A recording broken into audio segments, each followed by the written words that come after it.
Senhor, meu amado, bem-vindo de volta à nossa escola bíblica. Vamos para o estudo de mais um personagem. Então, pega sua Bíblia, pega seu caderno de estudos, vem conosco. Ora ao Senhor primeiro. E aí, vem conosco falar sobre mais um personagem da Bíblia. Hoje, o nosso personagem é Caifás. Caifás quer dizer humilhação ou baixeza. Caifás, na verdade, era José Caifás. Ele era um sacerdote, ele era o sumo sacerdote no ano em que Jesus morreu, ele estava no exercício do sumo sacerdócio, ele era de Jerusalém, ele, portanto, da tribo de Levi. Nós sabemos algumas coisas dele, não só por aquilo que a Bíblia nos diz, que a gente vai ver daqui a pouquinho, mas uma coisa interessante que ficou para nós é quando eles estavam fazendo a manutenção de algumas áreas em Jerusalém, eles encontraram esta urna mortuária. Na verdade, esse é um ossário. Depois da preparação dos corpos dos judeus, depois de um certo tempo, os ossos são recolhidos numa caixa de pedra, na verdade ela é esculpida, e nesta caixa de pedra está escrito Caifás, José Caifás, ou seja, ele reconhece que nesta caixa estão os ossos de José Caifás, o Caifás, no momento, o sumo sacerdote em que Jesus foi crucificado. Dentro desta urna existem outros ossos identificados também, mas que não nos interessa agora. Ele era o sumo sacerdote, ele havia sido nomeado por Pilatos e ele exerceu o sumo sacerdócio do ano 18 até o ano 36 depois de Cristo. Então, um período que engloba não só a vida e a condenação de Jesus, mas que também engloba os primeiros tempos do desenvolvimento da igreja vinda através dos apóstolos, como a gente vai ver. Pilatos era o governador da época naquela região e, por ser o governador, ele tinha autoridade, ele tinha poder para nomear o sumo sacerdote. Tá? O sogro de Caifás era Anás, que também já tinha sido sumo sacerdote e que agora acompanhava esta pessoa. Tá? Ele era uma pessoa rica, ele era uma pessoa de ostentação. Nós estamos vendo aqui, para que os amados tenham ideia, os restos da casa que descobriu-se recentemente que era morada de Caifás. Então, muito provavelmente, ele morava neste lugar aqui. Não tem uma abertura, tem uma forma de você entrar e ver aí algumas estruturas da casa de Caifás. Como era num alto, era num local privilegiado. Ele vivia suntuosamente. Na verdade, as suas ações foram somente para manter poder, manter status dentro da sociedade. Tá? Ele era muito perverso, ele era manipulador e o que fosse necessário fazer para ele manter essa posição, ele faria. E ele via em Jesus uma ameaça na permanência desse poder, deste status. Ele participou de um complô e ele foi decisivo neste complô.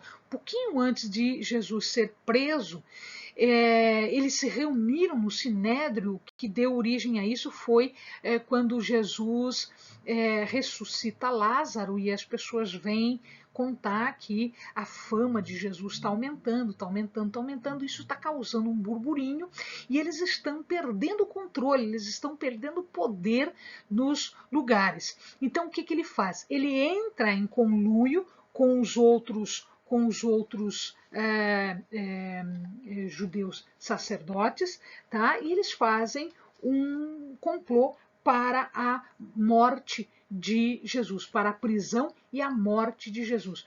Por que, Eleni, você está dizendo morte? Eles não tinham poder para matar, mas ele manipulou o sistema de uma tal maneira que quem mandou matar foi Pilatos, que é quem podia fazer isso. Era o governador judeu, perdão, romano, né? Ele, como judeu, ele não podia fazer isso, mas Roma podia, ele podia sentenciar à morte. Então, olha aqui o que ele fala quando esse complô acontece. Ele diz no verso 49, então um deles, chamado Caifás, que era sumo sacerdote naquele ano, disse: vós nada sabeis. Estavam discutindo poder, estavam discutindo interferência, estavam discutindo disso. Vós não percebeis que convém que um só homem morra pelo povo e que não pereça toda a nação? O que ele está falando aqui? Se os romanos ficarem cheios dessas reclamações, dessas rebeliões, dessas questões todas, eles vão acabar com todo mundo, eles vão acabar com a nação. Então é melhor que a gente mate Jesus agora, para que isso não aconteça. Tá? Na verdade, esse complô para prender e matar Jesus, ele é ideia de Caifás. Mas a Bíblia diz que ele não fala por ele. Como ele é sumo sacerdote, ele está, em verdade, revelando o plano de Deus. Né? Ele não disse isso de si mesmo, mas como sumo sacerdote naquele ano, profetizou que Jesus morreria, não somente pela nação, mas também para reunir em um só corpo os filhos de Deus que andavam dispersos. Então, é isso que João nos conta aqui. Muito bem. Caifás teve uma participação importante porque ele não só deu esse início, esse start na prisão, na ideia de matar Jesus, mas ele também manipulou isso tudo. Então ele foi preso, Jesus foi preso pela guarda do templo de Jerusalém, e ele vai até o Sinédrio e ele é acusado de blasfêmia. Ora, isso não justificava a morte e os judeus não tinham o poder de determinar a morte. Então, o que ele fez? Ele manipula o Sinédrio e ele manda então Jesus, o Sinédrio manda então Jesus para Pôncio Pilatos. Só que a acusação já era outra, não era blasfêmia, a acusação era sedição contra Roma. Como assim sedição, Eleni? Porque o Messias significava ungido, significava o retorno do rei descendente do rei Davi.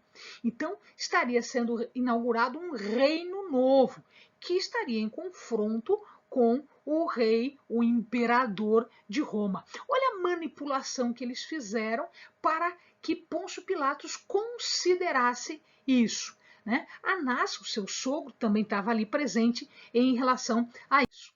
Ele foi para Pilatos e Pilatos não viu nada, torna de volta, mas a coisa, na verdade, fica por ali e ele acaba sendo condenado à crucifixão, à morte. Então, Caifás vence nesse sentido. Depois que Jesus morre, quando os discípulos começam os seus ministérios, com os sinais, as maravilhas, os milagres feitos por Pedro, por João e pelos outros discípulos, nós vemos aqui que ele determina também, ele interroga também Pedro, João, quando estas curas acontecem. Isso não é mais contado nos evangelhos, isso vai ser contado já em Atos. Ou seja, aquilo que ele quis acabar, aquilo que ele quis destruir, matando Jesus, na verdade foi o início de tudo. Então, na verdade, foi mais uma profecia, foi mais uma mensagem de que Jesus vai morrer por todos e não todos por ele. Né? Então, Jesus morre por nós todos, mas não do jeito que Caifás queria, senão do jeito que Deus determinava. Amém, amados? Bons estudos.